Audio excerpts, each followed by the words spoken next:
తమ ద్వారా గౌరవ మంత్రి గారిని అడిగేది ఏమంటే ఈ రోజు వరకు మైనారిటీలకు ఈ కూటమి ప్రభుత్వము వాళ్ళ ఎలక్షన్ మేనిఫెస్టోలో చెప్పిన ఏ ఒక్కటి కూడా అమలు చేసిన దాఖలాలు లేవు అధ్యక్ష. వాళ్ళు 25-26లో 5,434 కోట్ల రూపాయలు మైనారిటీ కోసం సంక్షేమానికి ఇచ్చామని చెప్పారు అధ్యక్ష. 24-25లో 4,376 కోట్లు చెప్పారు అధ్యక్ష. సప్లాన్ కింద 2,512 కోట్లు కేటాయించామని చెప్పారు. రెండు బడ్జెట్లు కలిసి 9,810 కోట్ల రూపాయలు వాళ్ళు కేటాయించడం చెప్పినారు అధ్యక్ష. అలాగే వీళ్ళు వాళ్ళ సూపర్ 6 దాని ప్రకారం మైనార్టీల కోసమని 50 ఏళ్లకు మైనార్టీ వాళ్ళకు పెన్షన్ ఇస్తామని చెప్పారు. ఈ రోజు వరకు అది ఇచ్చిన దాఖలాలు లేవు.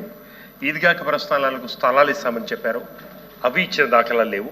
హజ్ హౌస్లకు నూర్బాసా కార్పొరేషన్కు ఫండ్స్ ఇస్తామని చెప్పారు, అవి ఇచ్చింది లేదు. వడ్డీ లేనిది 5 లక్షల రూపాయలు వడ్డీ లేని రుణాలు ఇస్తామని చెప్పారు, అది ఇచ్చిన పాపాన పోలేదు. ఇమాం మౌజన్లు అయితే అధ్యక్ష మీరు ఆలకించాలి, దాదాపు 5,000-10,000 రూపాయలు దాని మీదనే వాళ్ళు ఉంటారు, పూజారులుగా ఉంటారు వాళ్ళు ఇమాం మౌజన్లకు. వాళ్ళు ఎంతో కష్టకాలంలో ఉంటారు. దాదాపు సంవత్సరమైంది ఈ రోజు వరకు వాళ్లకు ఆ పేమెంట్ కూడా ఇచ్చిన దాఖలాలు లేవు అధ్యక్ష. దుల్హన్ స్కీమ్ కింద 1 లక్ష రూపాయలు ఇస్తామని చెప్పారు, అది ఇచ్చినది లేదు. అలాగే మైనార్టీ ఫైనాన్స్ కార్పొరేషన్ తర్వాత యువకులకు ఆర్థికంగా తోబాటు ఉంటామని చెప్పేసి 2 లక్షల రూపాయలు 5 లక్షల రూపాయలు స్కీము 50% సబ్సిడీతో అని చెప్పారు అధ్యక్ష. ఇచ్చినదైతే ఈ రోజు వరకు అయితే ఏమీ లేదు అధ్యక్ష. మీ ద్వారా నేను అడుగుతా ఉన్నాను, ఈ స్కీమ్స్ అన్ని మీరు ఎప్పుడు అమలు చేస్తారు? ఈ సంవత్సరంలో బడ్జెట్ ఈ సంవత్సరం అమలు చేస్తారా, వచ్చే సంవత్సరానికి మళ్ళీ ఏమైనా చేస్తారా అని నేను మీ ద్వారా మంత్రి గారు అడుగుతున్నాను అధ్యక్ష. ప్లీజ్. గౌరవ సభ్యులు విశాఖ భాష కూడా అడిగారు సార్. క్వశ్చన్ ఏమో సార్, మైనార్టీ ఫైనాన్స్ కార్పొరేషన్ గురించి ఇచ్చారు, మీరు ఎంతమంది లబ్ధిదారులకు ఇస్తున్నారు? నేను చెప్పాను సార్, 19,790 మంది లబ్ధిదారులకు గుర్తించడం జరిగింది. వారికి ఫైనాన్స్లో సార్ క్లియరెన్స్ అయిన తర్వాత వాళ్ళందరికీ లబ్ధిదారుల కంటే ఏ వృత్తులు చేసుకుంటారో వాళ్ళ వృత్తులు వాళ్ళకందరికీ ఇవ్వడం జరుగుతుంది, చెప్పడం జరిగింది. అలా కైండ్ అలౌ మీ సార్. తర్వాత ఆయన వక్ఫ్ బోర్డు గురించి అడిగిండు, తర్వాత ఉర్దూ అకాడమీ గురించి అడిగిండు, అదేవిధంగా బడ్జెట్ ఎంత ఉందని అడిగిండు. అసలు మైనార్టీలకు బడ్జెట్ లేకుండా చేసింది ఎవరు సార్? బీసీలకు బడ్జెట్ లేకుండా చేసింది ఎవరు? అసలు బడ్జెట్ లేకుండా అన్ని సంక్షేమ కార్యక్రమం కల్పించారు మీరు, అన్ని బడ్జెట్ నాశనం చేసింది మీరు. మైనార్టీ ఫైనాన్స్ కార్పొరేషన్ అడిగారు సార్ ఆయన, మీరు ఎంతమందికి ఇచ్చారని చెప్పి.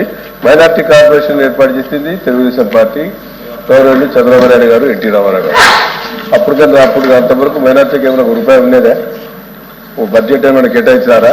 ఈయన మోదళ్ళ గురించి అడిగినాడు, మోదళ్లకు అదేవిధంగా ఇమాములకు అది ఎవరు ప్రవేశపెట్టారు?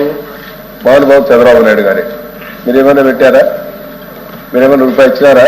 మైనార్టీ ఫైనాన్స్ కార్పొరేషన్కు చంద్రబాబు నాయుడు గారు ఉన్నప్పుడు గత ప్రభుత్వం నేను కూడా ఉన్నా సార్, 86,332 మందికి లోన్లు ఇచ్చాం. ఇక్కడ 0 ఉంది సార్. 5 ఏళ్లలో మైనార్టీ ఫైనాన్స్ కార్పొరేషన్ తరఫున ఒక లబ్ధిదారులకు ₹1 ఇవ్వలేదు. రికార్డెడ్, మీకు కావాలంటే పంపిస్తా చూడండి. వక్ఫ్ బోర్డు గురించి అడిగినారు, వక్ఫ్ బోర్డు ఏమిటి? బోర్డు వేసాము, సెంట్రల్ యాక్ట్ వచ్చి కూడా బోర్డు వేసాము. చంద్రబాబు నాయుడు గారు ధైర్యంగా, ఎవరు వేయలేదు దేశంలో. గుర్తించారా? ఇవన్నీ మేము తీసుకొచ్చాం, మీరేమైనా చేశారా? వక్ఫ్ బోర్డు స్ట్రీమ్లైన్ చేశాం మేము. అన్ని కార్యక్రమాలు కూడా ఈరోజు మోజల్లది కానీ మేమలో కానీ అదే పాస్టర్లకు కానీ మేమే ఇచ్చాం సార్.